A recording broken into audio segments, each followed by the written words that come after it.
Bagaimana kabarnya hari ini? Alhamdulillah sehat, luar biasa. Allahu Akbar.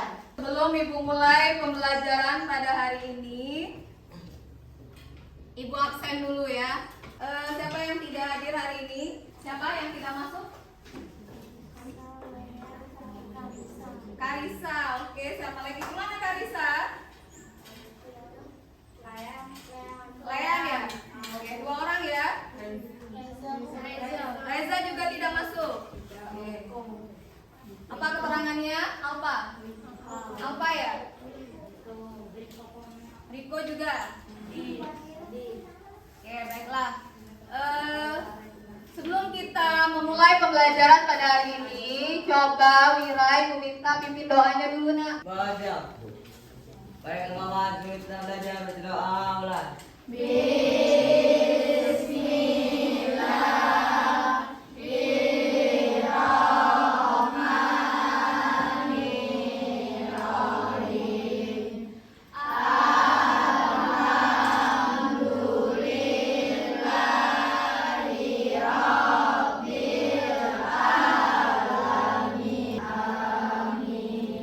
Baca. Beri salam kepada ibu guru.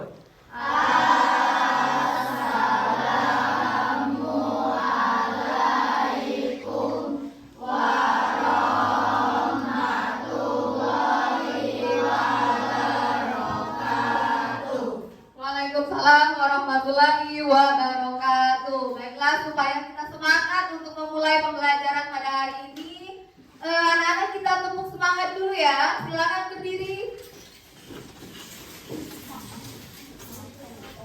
Sudah ya, Ibu mulai ya. 1, 2, 3, 4, 5. Oke, sekarang kalau sudah siap belajar, silakan duduk kembali anak-anak.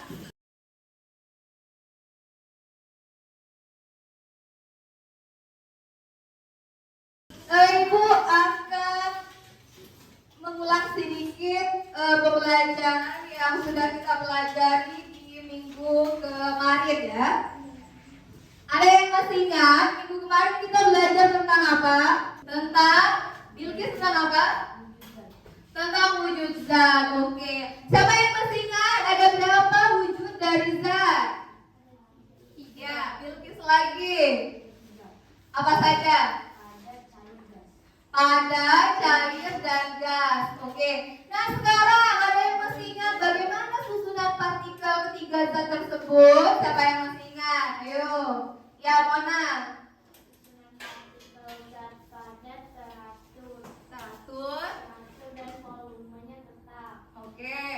Susunan partikel zat cair, partikelnya masih berdekatan tapi tidak teratur.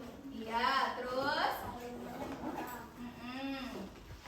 Partikel zat gas, volume dan partikelnya berjauhan atau tidak teratur. Oke, nah jadi ada 3 buah zat. Jadi zat tersebut memiliki sifat partikel yang berbeda-beda. Tadi sudah disebutkan sama Mona, katanya partikel dari zat padat itu memiliki susunan partikel yang rapat, kemudian daya tariknya sangat kuat sehingga mengakibatkan bentuk dan volumenya bagaimana? Volume dan bentuknya tetap atau tidak berubah-ubah. Nah, hari ini kita akan mempelajari bagaimana sifat dari zat padat yang memiliki bentuk dan volume yang tetap. Oke. Nah, sekarang di sini kalian sudah lihat di papan di slide yang Ibu share. Di sini kita akan mempelajari tentang CP-nya, yaitu kelihatan enggak? Kurang jelas ya? Ya, di sini adalah pelajar dapat menentukan nilai massa jenis suatu zat dan menghubungkannya pada peristiwa mengapung dan tenggelam. Oke.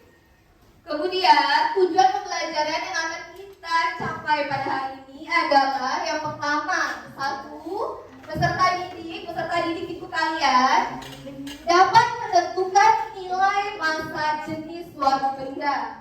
Kemudian yang kedua, melalui pengamatan hasil praktikum, peserta didik dapat menganalisis hubungan massa jenis dengan peristiwa mengapung dan tenggelam. Kemudian yang ketiga, melalui diskusi, peserta didik dapat mengidentifikasi peristiwa mengapung dan tenggelam dalam kehidupan sehari-hari. Oke. Berikutnya ini yang harus kalian temukan nanti ketika kita melakukan praktikum, itu adalah yang pertama kalian harus mampu untuk berpikir kritis. Kemudian yang kedua kalian harus mampu bergotong royong dalam kelompoknya. Dan yang ketiga kreatif. Ya, ini yang profil pelajar Pancasila yang akan ibu kembangkan. Kemudian di sini ada asesmen penilaian. Penilaian yang akan ibu ambil di sini nanti adalah yang pertama ada penilaian formatif. Ini yang ibu lakukan ketika kalian pembelajaran berlangsung. Jadi di sini ada penilaian sikap yang ibu ambil. Kemudian pemahaman kalian dalam memahami konsep massa jenis.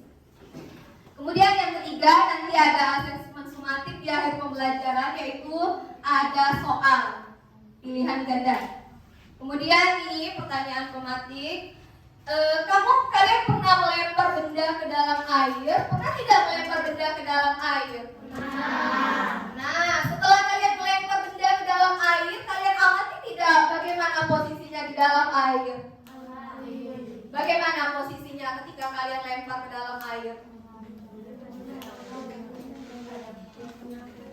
Ya, coba Akila. Bagaimana posisinya Akila ketika dilempar ke dalam air bendanya? Ada yang mengapung, ada yang tenggelam. Ada yang mengapung, ada yang tenggelam. Oke. Berikutnya.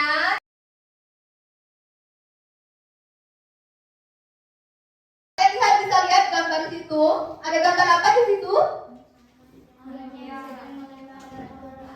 Anak yang sedang melempar batu ke air. Kemudian ada gambar apa lagi? Ada perahu yang sedang berada di atas air. Kira-kira dari gambar tersebut ada nggak yang terbesit di dalam benak kalian? Kenapa? Apa? Coba. Kalau Depri, ya, kenapa? Kenapa Depri? Kira-kira apa yang jadi pertanyaan? Ya, seperti kayu yang mengapung. Oh, seperti kayu yang mengapung. Oke, ada lagi yang punya pertanyaan? Kira-kira dari gambar lihat ditampilkan di depan? Oke, jadi biar lebih jelasnya ibu tampilkan video di sini ya. Hello, friends. Seems my voice has changed a bit due to the cold. Anyway, today we will learn about floating and sinking. Oh, lihat.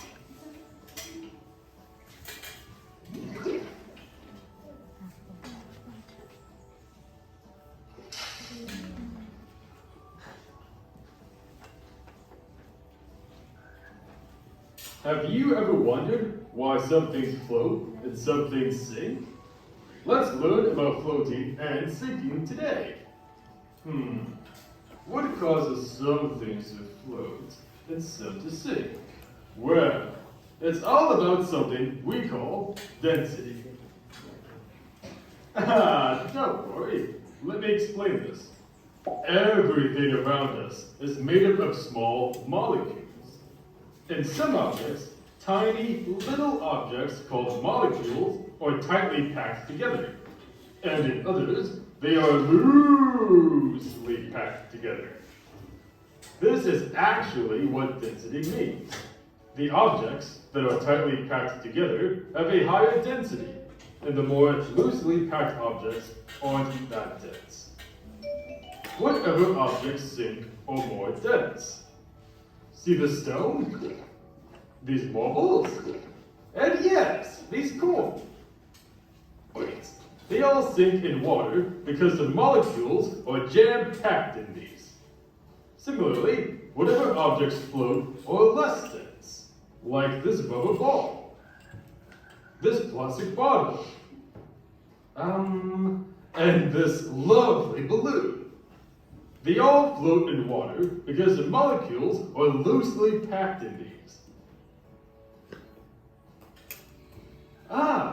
Some boats and ships are large and would seem very dense, but they still float. To understand this, let me explain the Archimedes principle.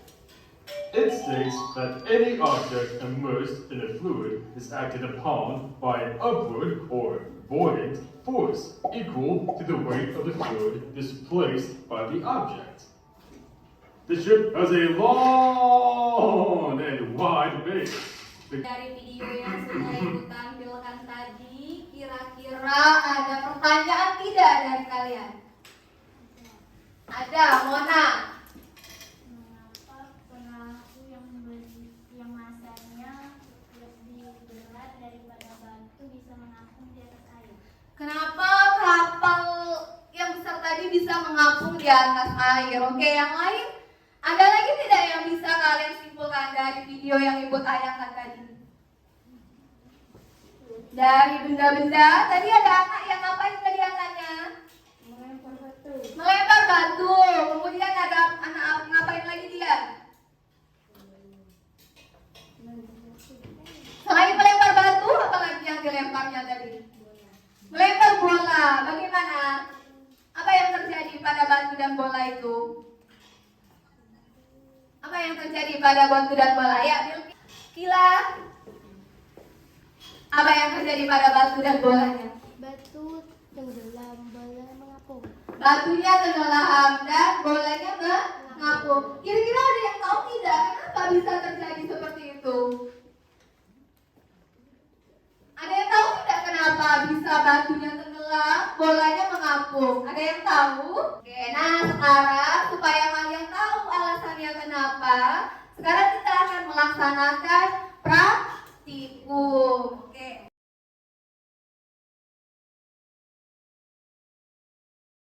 Nah ini ibu akan bagi LKS-nya per kelompok ya. Nanti kalian silakan perwakilan dari masing-masing kelompoknya mengambil alat dan bahannya di depan kelas. Perwakilannya saja nak ya. Ya silakan. Silakan perwakilan dari satu temannya atau ketua kelompoknya boleh mengambil alat dan bahan yang diperlukan di depan kelas. Silakan.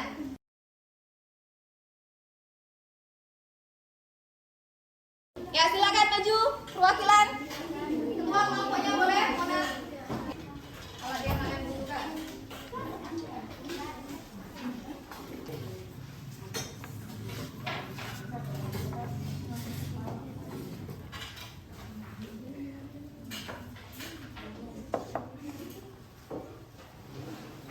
Sudah cukup alat dan bahannya sesuai dengan yang diperlukan. Ibu kasih waktu hanya 20 menit. Kemudian ada yang ingin diukur masanya, silakan ukur pakai neraca yang ada di depan. Ya silakan dimulai dari sekarang karena waktunya hanya 20 menit sampai ke pertanyaan. Tugasnya dibagi ya anak-anak, ada yang menjawab pertanyaan nanti, ada yang melaksanakan praktikum. Ya silakan. LKS-nya sudah kemarin? Oh, silakan.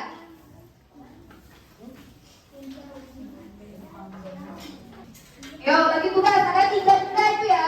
Ya, silakan. Apa yang bisa dilakukan terlebih dahulu, kalian lakukan terlebih dahulu.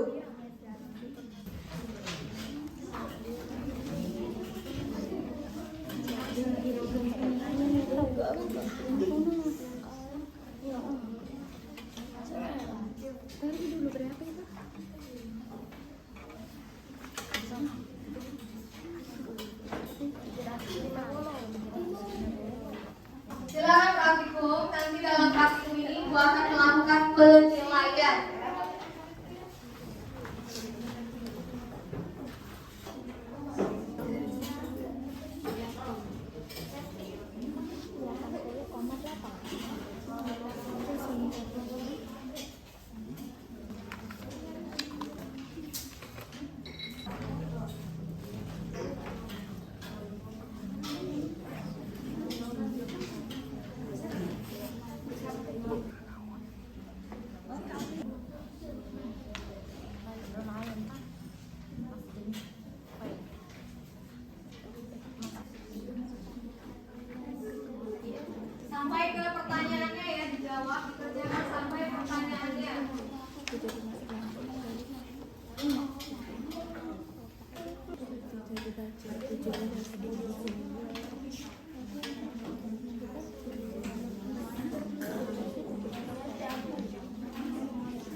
Kami akan mempresentasikan dari hasil pengamatan yang telah kami lakukan. Kami mengamati dari balok kayu, gabus, dan batu. Posisi benda balok kayu di dalam air yaitu melayang. Karena seluruh balok kayu, karena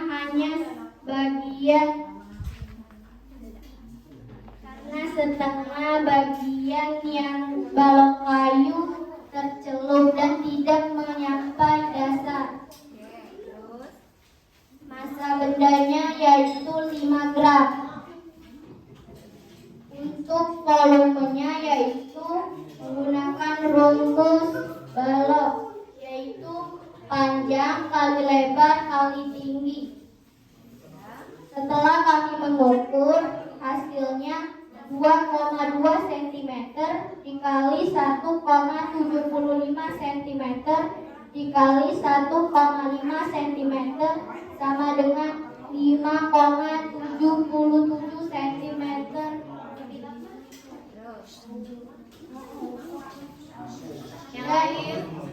Dan untuk massa jenis bendanya, kami menggunakan rumus Rho sama dengan massa dibagi volume. Hasilnya 5 gram dibagi 5,77 sama dengan 0,86 gram atau sentimeter pangkat 3.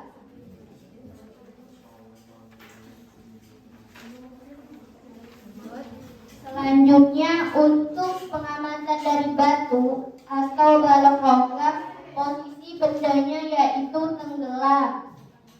Massa beratnya yaitu 14 gram. Untuk mencari volumenya yaitu dengan mengukur posisi benda ketika dimasukkan ke dalam air, lalu dikurangi posisi benda di awal. 83 dikurang 80 sama dengan 3. Dan untuk massa jenisnya yaitu Rho sama dengan massa dibagi volume sama dengan 14 gram dibagi 3 sama dengan 4,6 gram atau sentimeter pangkat 3. Dan untuk pengamatan dari gabus, posisi bendanya yaitu mengapung karena massanya ringan. Massanya yaitu 0 gram. Untuk volumenya, kami menggunakan volume sisi kali sisi kali sisi, yaitu 2 kali 2 kali 2 sama dengan 8 cm pangkat 3. Untuk massa jenisnya sama dengan 0 gram dibagi 8 sama dengan 0 gram atau sentimeter pangkat 3. Kami akan menjawab pertanyaan yang esai. Yang pertama, sebelum menghitung massa jenis benda, kalian harus mengetahui terlebih dahulu nilai massa benda dan volume benda tersebut. Apakah ada hubungan antara massa benda, volume benda terhadap massa jenis benda tersebut? Ya, lanjut. Hubungannya dengan mengukur massa jenis, kita dapat mengetahui bagaimana posisinya dan volume benda tersebut. Nomor 2, ketika kalian memasukkan benda ke dalam air, apa yang terjadi pada benda-benda tersebut? Benda yang massanya ringan akan mengapung, yang massanya berat akan tenggelam, dan yang massanya sama dengan massa zat cair maka akan melayang. Lanjut, adakah hubungan antara pengamatan yang kita lakukan terhadap kapal yang berlayar di atas permukaan air? Ada.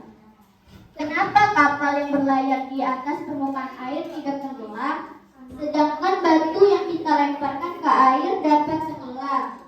karena ia memiliki bagian lambung untuk memberi volume besar.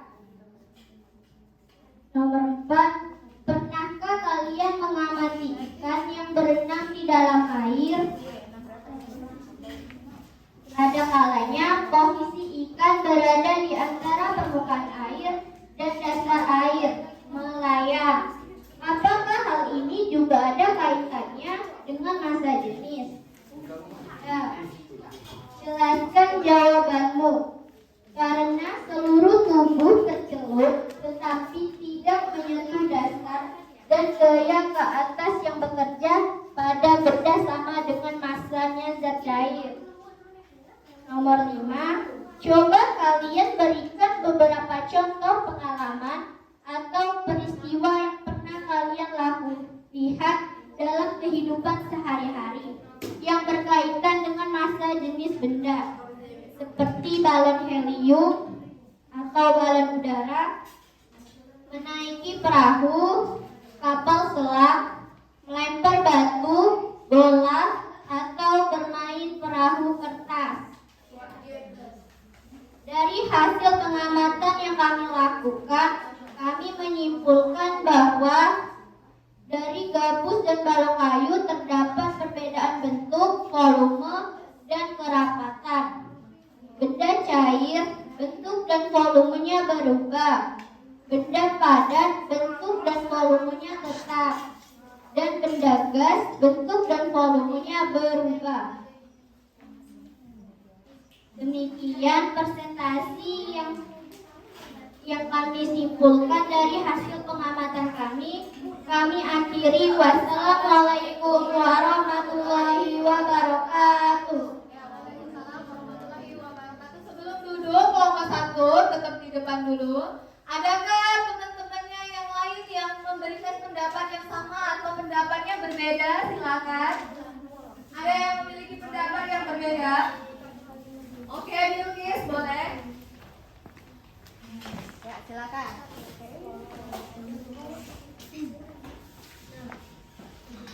Dari hasil kesimpulan yang kalian lakukan sangatlah berbeda dengan kesimpulan atau pengamatan yang kami lakukan.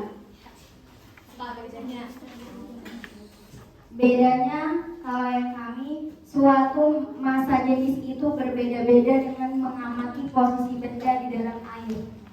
Ya, boleh dijelaskan Bilkis bagaimana posisi dengan massa jenisnya jika Kalau yang tenggelam, massa jenis benda lebih besar daripada massa jenis zat cair. Kalau yang melayang, massa jenis benda sama dengan massa jenis zat cair. Kalau yang terapung, massa jenis benda lebih kecil daripada massa jenis zat cair. Oke, bagus sekali. Tepuk tangan untuk kelompok 2 atas pendapatnya. Ada lagi yang memiliki pendapat yang berbeda? Kalau tidak ada, oke, sekarang kita beri tepuk tangan untuk kelompok 1 yang sudah berhasil masuk ke depan. Silakan untuk kelompok 1.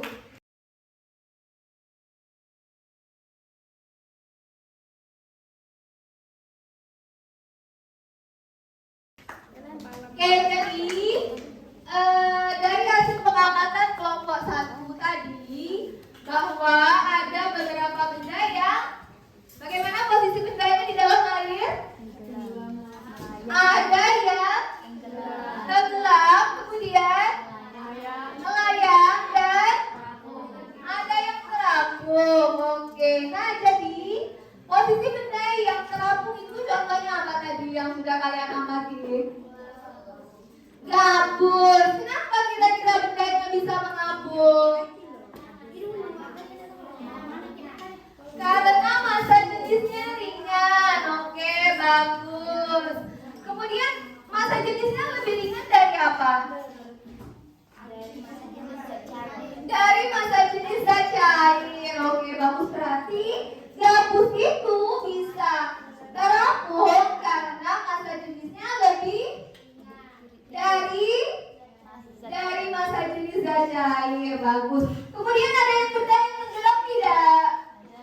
Apa contohnya? besar daripada massa jenis zat cair. Karena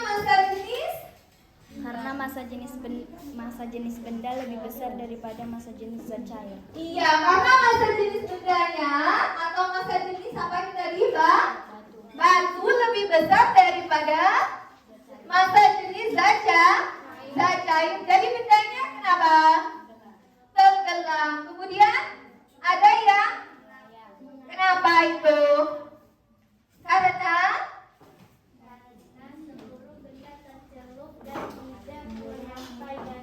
tidak sampai dasar, jadi disebut. Kenapa alasannya? Alasannya kenapa? Karena karena massa jenisnya sama. Oke, bagus sekali ya. Jadi kesimpulannya adalah yang pertama, sudah bisa mengukur massa jenis benda. Bagaimana caranya?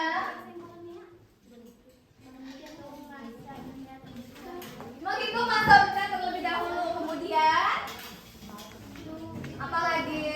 Menghitung volume benda. Kemudian Menggunakan rumus yaitu rho sama dengan massa dibagi volume. iya, kemudian gunakan rumus massa dibagi volume. Oke, bagus. Kemudian kesimpulan yang kedua adalah bagaimana suatu benda bisa terapung dan tenggelam di dalam air? Karena perbedaan apa yang berbeda?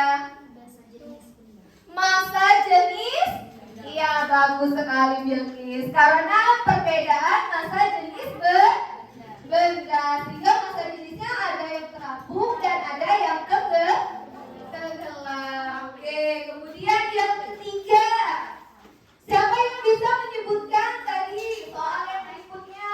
Adakah contoh yang pernah kalian lihat dalam kehidupan sehari-hari? Misalnya apa? Menaiki perahu.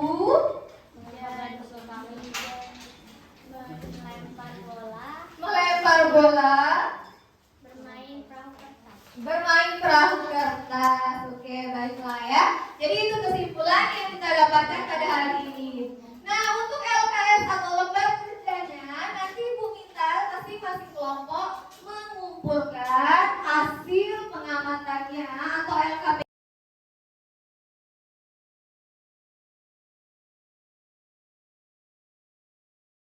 Di sini Ibu ada lembar refleksi yang harus kalian isi tentang pembelajaran pada hari ini.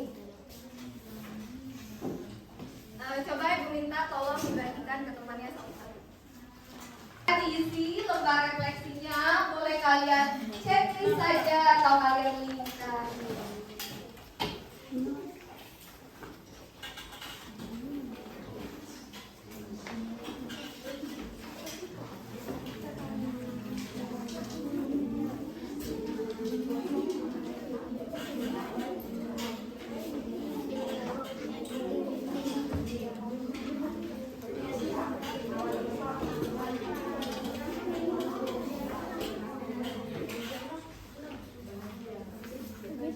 Silakan diisi sesuai dengan perintahnya. Kalau sudah, kumpulkan lagi ke depan.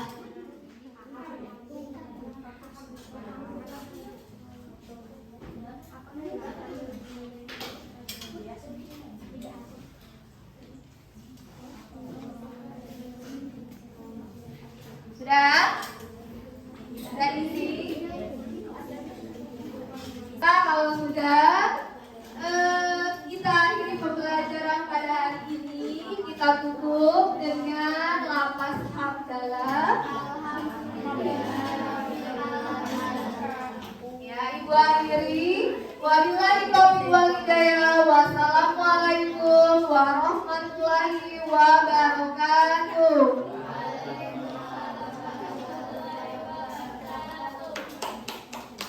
Tugasnya